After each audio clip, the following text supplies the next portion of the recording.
நார்மலாவே ஒரு ஷாட் எடுக்கிறது ரொம்ப ரொம்ப கஷ்டம். அதுவும் அவுட்டோர்ல எடுக்கிறது அதை விட கஷ்டம். அங்க இந்த தாத்தாவும் பாட்டியும் வேற கேட்ச் பிடிச்சி விளையாடிட்டு இருக்காங்க.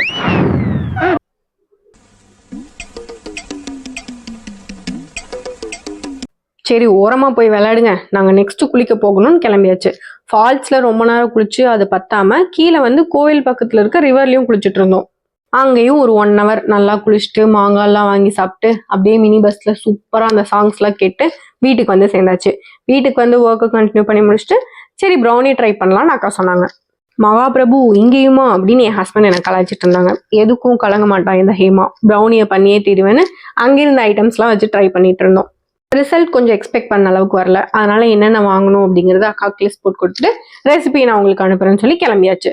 நெக்ஸ்ட் டின்னர் தான். டின்னருக்கு ஆஸ் யூஷுவல் என்னோட ஃபேவரட் ஆயிடுச்சு இது.